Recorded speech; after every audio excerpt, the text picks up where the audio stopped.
Hey everybody, I'm your man Dennis Pitzenbarger. We're here, Power Auto Media, PRI, and I've got my man Reggie Wynn from Turbonetics.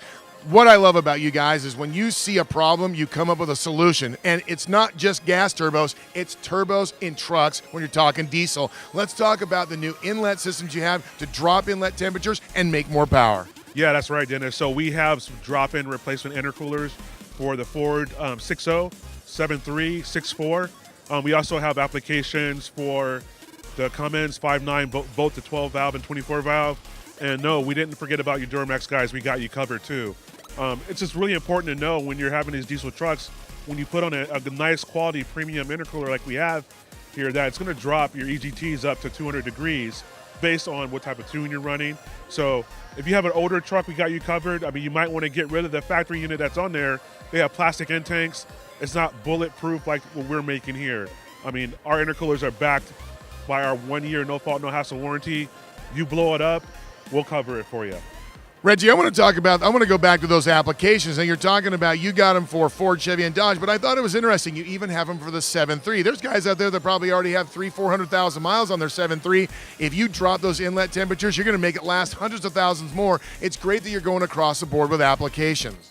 Yeah, I agree. I mean, the 7.3, those trucks don't die. I mean, there's guys that still have them. I get calls for turbos for them all the time. And that's not, I mean, having an upgraded intercooler is perfect. That's a perfect chance for you to help the truck live even longer. Let's talk about the R&D that goes into these. You know, that's the one thing that I love about the products you sell is it's not just slapping together cheaply somewhere overseas. Man, this is made in America, high quality stuff. Let's talk about that and the R&D that goes into the product. Yeah, so all of our units are made at home back in Moore Park, California. We test, pressure test each one that goes out there. We have guys that are fabricating the units right there. I mean, it's very rare that you can find product that's made here in the USA, and that's why we can stand behind the product because we know it's going to be quality. I mean, there's no better intercooler on the market than going with either a Turbonetics Spearco intercooler. Let's talk about the reaction from the customers. I mean, when you talk to diesel guys, man, whether they're using it in a race application or they just got a 38-foot trailer full of gear, man, what's been the reaction from the customers when they put this stuff on their trucks and they watch their inlet temperatures come down and make more power and make more efficiency? Yeah, so the thing that most people forget is most of these racers, they're towing their race car with a diesel truck. So, I mean, they're towing that extra weight. They're going to need to get the EGTs down. This is a no-brainer in terms of like going with this upgrade right here. People are excited about it. It's, you know, you get cooler air, more power, and everybody wants more power.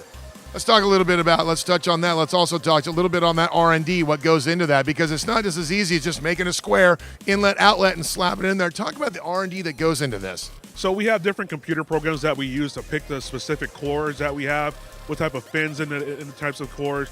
We try to minimize pressure drop. There's a lot of things that we have some engineers that are way smarter than I am working on this type of projects. They're sitting at the computer all day figuring out what type of flow the intercooler needs to have based on the size of the engine and the airflow going into it. But you guys would be amazed at all the work that goes into it. All right, Reggie, that's what I love about you, man. You see a problem, you create a solution. I love that, and you didn't leave anybody out. Ford, Chevy, Dodge, you got the solution. If people want more information about how to get their inlet temperatures down in these intercoolers, where do we send them? To TurboneticsINC.com, and for the first time, they're going to be available at PrecisionTurbo.net. You heard the man. PRI coverage right here, Power Auto Media.